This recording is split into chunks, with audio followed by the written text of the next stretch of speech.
ಇದೇನಿದು ಸ್ವಾತಿ ಕೋತಿಗೆ ಬಾಳೆಹಣ್ಣು ತಿನ್ನಿಸ್ತಿದ್ದಾಳಲ್ಲ ಅಂತ ನೋಡ್ತಾ ಇದ್ದೀರಾ. ಬನ್ನಿ, ಇವತ್ತು ನಾನು ಒಂದು ಸುಂದರವಾದ ಜಾಗಕ್ಕೆ ನಿಮ್ಮನ್ನ ಕರ್ಕೊಂಡು ಹೋಗಿ ರಾಮಲಿಂಗೇಶ್ವರ ಸ್ವಾಮಿಯ ದರ್ಶನ ಮಾಡಿಸ್ತೀನಿ. ಈ ಜಾಗದ ವಿಶೇಷತೆ ಏನಂದ್ರೆ, ಗರ್ಭಗುಡಿಯೊಳಗೆ ವರ್ಷದ 365 ದಿನಗಳ ಕಾಲ ಇಲ್ಲಿ ನೀರ್ ತುಂಬಿರುತ್ತೆ. ಆ ನೀರ್ನ ಆಚೆ ಹಾಕೋದಕ್ಕೋಸ್ಕರ ಇಲ್ಲಿ ಮೋಟರ್ನ ಯೂಸ್ ಮಾಡ್ತಾರೆ. ಈ ಜಾಗ ರಾಮೇದೇವ್ರಳ್ಳ ಅಂತಾನೆ ಹೆಸರುವಾಸಿ. ಹಾಸನಿಂದ ಪುರ್ದಮ್ಮಗ್ ಹೋಗ್ಬೇಕಿದ್ರೆ ಈ ದೇವಾಲಯ ನಿಮಗೆ ಸಿಗುತ್ತೆ. ಇದನ್ನ ನೆನಪಲ್ಲಿ ಇಟ್ಕೊಳ್ಳಿ, ಮೊದಲು ರಾಮೇದೇವ್ರಳ್ಳಕ್ಕೆ ಹೋದ್ಮೇಲೆನೆ ಆಮೇಲೆ ಪುರ್ದಮ್ಮ ದೇವಸ್ಥಾನಕ್ಕೆ ಹೋಗ್ಬೇಕು.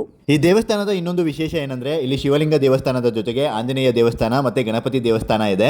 ನೀವೇನಾದ್ರೂ ಸಿಂಪಲ್ ಆಗಿ ಮ್ಯಾರೇಜು ಇಲ್ಲ ಯಾವ್ದಾದ್ರು ಫಂಕ್ಷನ್ ಮಾಡಬೇಕು ಅಂತ ಅನ್ಕೊಂಡಿದ್ರೆ ಈ ಜಾಗ ತುಂಬಾನೇ ಅನುಕೂಲವಾಗಿದೆ, ತುಂಬಾನೇ ಚೆನ್ನಾಗಿದೆ. ಮತ್ತೆ ನಿಮ್ಗೆ ಏನಾದ್ರೂ ಬೇಜಾರಾದಾಗ ಇಲ್ಲ ಖುಷಿ ಆದಾಗ ಈ ಜಾಗಕ್ಕೆ ಬಂದು ಸ್ವಲ್ಪ ಹೊತ್ತು ಕೂತೋಗಿ ಆ ನೆಮ್ಮದಿ ಸಿಗುತ್ತೆ. ಯಾಕಂದ್ರೆ ಜಾಗ ಅಷ್ಟು ಸುಂದರವಾಗಿದೆ. ಎಷ್ಟೋ ಸಲ ಈ ಕಡೆ ಬಂದಿದ್ವಿ, ಯಾವತ್ತೂ ಕೂಡ ಇಲ್ಲಿ ಬಂದು ದೇವರ ದರ್ಶನ ಮಾಡಕ್ಕೆ ಆಗಿರ್ಲಿಲ್ಲ. ಕೊನೆಗೂ ಕೂಡ ನಮಗೆ ರಾಮಲಿಂಗೇಶ್ವರ ಸ್ವಾಮಿ ದರ್ಶನ ಆಯ್ತು. ಮನ್ಸಿಗೆ ತುಂಬಾನೇ ಖುಷಿ ಆಯ್ತು. ಹಾಗೆ ಕಷ್ಟ ಬಂದಾಗ ಯಾರೂ ಸಹಾಯ ಮಾಡಲಿಲ್ಲ ಅಂತ ಅನ್ಕೊಳ್ಳೋಕು ಮುಂಚೆ ನೀವೇ ಯೋಚನೆ ಮಾಡಿ, ನಾವು ಸುಖವಾಗಿದ್ದಾಗ ಯಾರಿಗಾದ್ರೂ ಸಹಾಯ ಮಾಡಿದೀವಾ ಅಂತ. ಹಾಗೇನಾದ್ರೂ 4 ಜನರಿಗೆ ಸಹಾಯ ಮತ್ತು ಒಳ್ಳೆಯ ಕೆಲಸ ಮಾಡಿದ್ರೆ ದೇವ್ರು ಯಾವ್ದಾದ್ರೂ ರೂಪದಲ್ಲಿ ಬಂದು ನಮ್ಮ ಕಷ್ಟದ ಕಾಲದಲ್ಲಿ ನಮ್ಮನ್ನು ಕಾಪಾಡ್ತಾರೆ. ಹಸಿದ ಅನ್ನ ತಿನ್ನುವ ಪ್ರಾಣಿ ಪಕ್ಷಿಗಳಿಗೆ ರೋಗವಿಲ್ಲ, ಬಿಸಿಯಾಗಿರುವುದನ್ನೇ ತಿನ್ನುವ ಮನುಷ್ಯನಿಗೆ ಮೈ ತುಂಬಾ ರೋಗ.